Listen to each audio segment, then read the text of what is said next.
కిస్మత్ Kumar MA పిహెచ్డీని అడుగుతున్నాను sir మిమ్మల్ని. అయినా ఒప్పుకొని తీరాలి సార్. అవతల వాళ్ళకి నేను మాట ఇచ్చాను. ఎవరికి? ఎవరికంటే కాలేజీ వాళ్ళకి. మీ అమ్మాయిని టూర్కు తీసుకొస్తానని నేను వాళ్ళకి మాట ఇచ్చాను సార్. తీసుకెళ్ళకపోతే నా పరువు పోతుంది సార్. పంపితే నా పరువు పోదా? అదేంటి ఈ మధ్య నా కూతురు వెనకాల ఎవడో పడుతున్నాడయ్యా. ఓ single calls, double calls, missed calls తెగ వచ్చేస్తున్నాయి. కాలేజీలో కూడా ఎవడన్నా అసలు కాలేజీలో అంత మాత్రం కూడా ఎవరు సార్. కాలేజీ నుంచి మాత్రం ఖచ్చితంగా కాదు. నీకెలా తెలుసు? మీకు అనుమానాలు ఎక్కువే సార్. కూతురు అంటే ఇష్టం సార్. అది ఎక్కువైతే కష్టం సార్. అయినా కాలేజీ లెక్చరర్ని నేనే స్వయంగా అడుగుతుంటే ఇంకా ఏమిటి సార్ సందేహిస్తారు? అసలు అనుమానం అక్కడే వచ్చిందండి. ఇప్పుడు అది కూతురు, అవును, నేనేమో తండ్రిని. నిజమే. అదే వచ్చి డైరెక్ట్ గా నన్ను అడగచ్చు కదా. మధ్యలో మీరు ఎందుకు అడుగుతున్నట్టు? బుద్ధి లేక అయి ఉండొచ్చు. అయ్యా మీ అమ్మాయి మిమ్మల్ని అడగదు. వాడు నన్ను వదలడు. మధ్యలో నన్ను ఇరికిచ్చారు. వాడేవాడు? అన్నానా? విన్నానండి. అయ్యా మీ అమ్మాయిని ఈ టూర్కు తీసుకెళ్ళడానికి మిమ్మల్ని ఒప్పిస్తే నా పేరు కాలేజీలో 10 కాలాల పాటు నిలబడుతుందని నాకు ఈ కార్యక్రమం వంటగట్టారు. తప్పైతే క్షమించండి సార్. వస్తాను. ఆగండి. మీకు ఫోన్ ఉందా? దానికి నంబర్ కూడా ఉంది. రాసుకోండి. దేనికండి? వారం రోజులు నా కూతురుతో మాట్లాడకుండా నేను ఎలా ఉండగలనండి? అంటే పంపిస్తున్నట్టేగా. ఇప్పుడు వెళ్ళాలని అది అనుకున్నా, మా నాన్న పర్మిషన్ తీసుకుని వెళ్ళాలని చెప్పి నాకు గౌరవం ఇచ్చింది. అవును, తండ్రిగా అది నేను నిలబెట్టుకోవాలి కదా. ఏమంటారు? అంటే పంపిస్తున్నట్టే కదా. Thank you sir. Thanks king అని యూత్ లో మనకు మంచి పేరు వస్తుంది కదా. దొరికితే పేపర్ లో కూడా వస్తుంది. దొరకటం ఏంటి? పేపర్ వాడికి న్యూస్ దొరుకుతున్నాను సార్. అదే నాకేది ఇంకో రకంగా వినిపించింది. సరేగాని అమ్మాయి జాగ్రత్త. మీరు కూడా జాగ్రత్త. నేను జాగ్రత్త ఏంట్రా? అబద్ధం చెప్పి అమ్మాయిని తీసుకొచ్చింది ఎవరు? నేనే. తేడా వస్తాయి నువ్వు అడుగుతాడు నన్నే. మరి ప్రాబ్లం ఎవరికి? నాకే. అమ్మాయిని ఎక్కడికి తీసుకెళ్తున్నారా?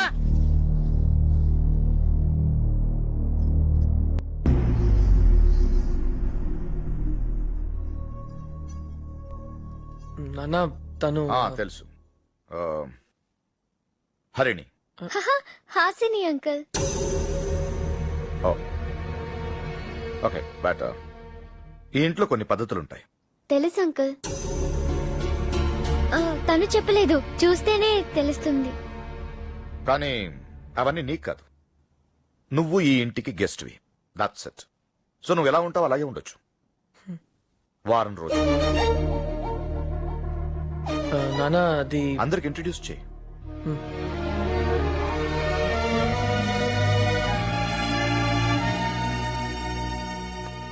అమ్మా. నమస్తే ఆంటీ. మీ పాట సూపర్ ఆంటీ. సిద్ధు ఓసారి ఫోన్ లో వినిపించాడు.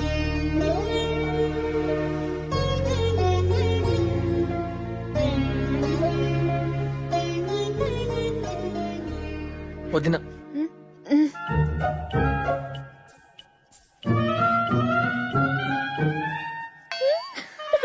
అయ్యో. హాస్ని, బుజ్జి. హాయ్.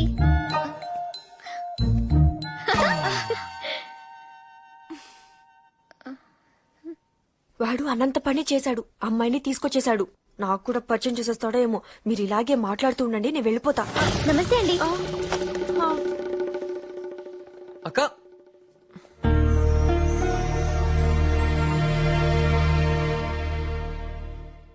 మాయా ఎవరు మన ఇంటికి నువ్వు తీసుకొచ్చా? మీకు కథలు చెప్పడానికి ఎవరూ లేరంట కదా, అందుకే నన్ను తీసుకొచ్చాడు. నీ కథలొచ్చా? ఇన్నొచ్చు. చెప్పనా? ఏయ్, తర్వాత చెప్తుంది రా.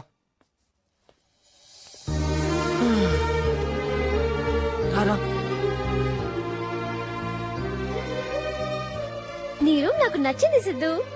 ఈ రోజు నాకు కూడా నచ్చింది. నాకు నచ్చిన ఒక అమ్మాయి నా రూమ్ లో ఉందా? నమ్మలేకపోతున్నాను. నమ్ము Siddhu. Hey. Hey. I love you. ఏమంటున్నారండి? ఐ లవ్ యూ అంటున్నారండి. నీకు నోరు ఆగుదా? అంత గట్టిగా అరిచారంటండి. అది గిల్లినప్పుడు. గిల్లారా? ఇంకా ఇంట్రడ్యూస్ చేయలేదు కదా. హాస్ని చాలా మంచి అమ్మాయి. సత్తి ఓ మంచి పనుడు. అమ్మాయి గారు, మీకు ఈ ఇంట్లో ఏ పని ఉన్నా సరే నాతో చెప్పండి, సెకండ్ లో చేసుకొచ్చేస్తాను. అర్జెంట్ గా మంచి నీళ్ళు కావాలి. అబ్బో అమ్మాయి గారు సూపర్ అండి. థ్యాంక్స్ రా. ఇంతకీ వచ్చిన విషయం చెప్పడం మర్చిపోయాను. భోజనాలు రమ్మంటున్నారండి. నేను పెడతానమ్మా. సతీ, టేబుల్ మీద నీళ్ళు పెట్టు. అమ్మా నాతో మాట్లాడమ్మా. సతీ, అందరిని పిలిచేసావా?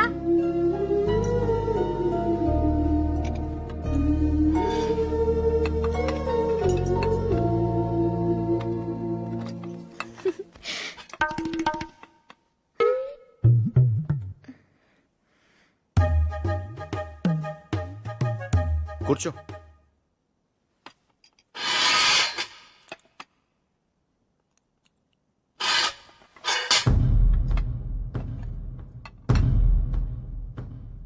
తినేటప్పుడు మీద పడకుండా క్లాత్ వేసుకోవడం నేర్పలేదా? మీద పోసుకోకుండా తినడం నేర్పారు.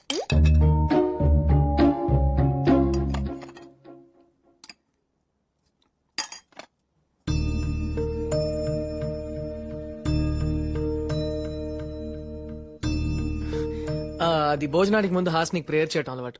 కాదు, ఐటమ్స్ ఎక్కువగా ఉన్నాయి కదా, ఎక్కువ తినేస్తానేమోనని కళ్ళు మూసుకుని తక్కువ తినాలి అని మనసుని కంట్రోల్ చేస్తున్నాను.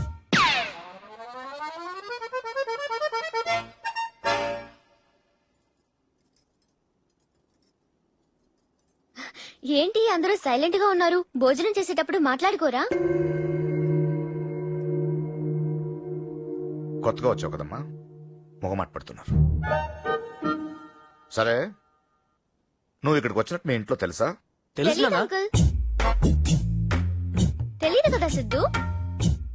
అయినా చెప్తే పంపిస్తారా అంకుల్? నాన్న దాకెందుకు, మీరు పంపిస్తారా? కూరవయ్యనా? హే, యాక్చువల్ గా అయితే నేను కూడా రాకూడదు, కానీ సిద్ధుని బాధ పెట్టడం ఇష్టం లేక వచ్చేసాను కదా. మా నాన్నగారు దేవాదాయ ధర్మాదాయ శాఖలో పనిచేస్తున్నారు. మాకు అన్ని టెంపుల్స్ దర్శనం ఫ్రీ, తెలుసా? మరి ప్రసాదం? ఫ్రీ సతీ.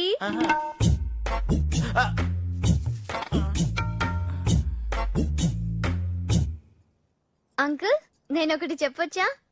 హ్మ్. మీరు చాలా హ్యాండ్సమ్ గా ఉన్నారు అంకుల్.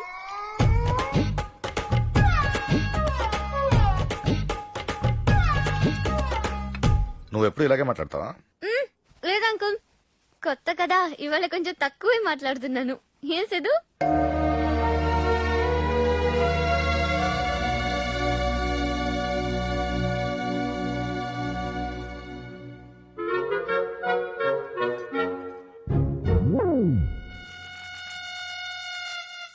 ఈ అమ్మాయి ఆవిడకి నచ్చింది. మాట్లాడమేంటి లక్ష్మి? ఏం చెప్పను, అది వాడు ఫ్యూచర్ అని చెప్పాక. తప్పు లక్ష్మి.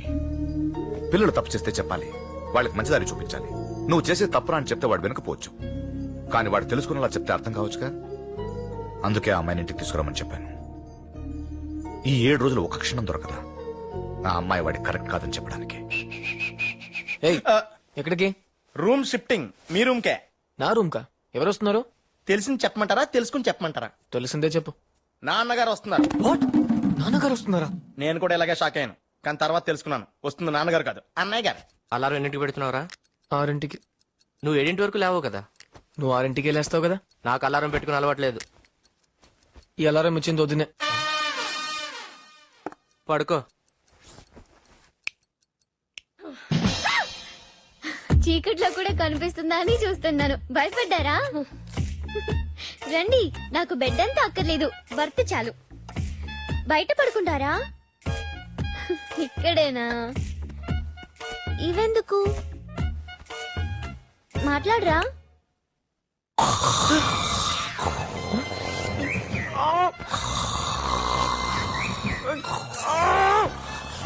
ప్లీజ్ రా.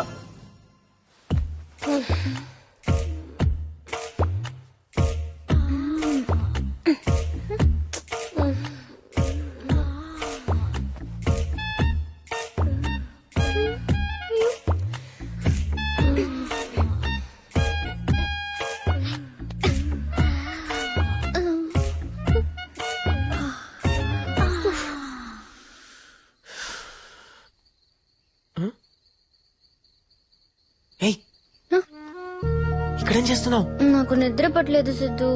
నువ్వు? నాకు కూడా. ఎందుకు? ఎందుకేంటి, మన దగ్గర 6 రోజులే ఉన్నాయి, ఇంకా 6గురిని పడేయాలి. ఒక్కొక్కరికి ఎలా గ్యాలం వేయాలా అని ఆలోచిస్తున్నా. గ్యాలమా?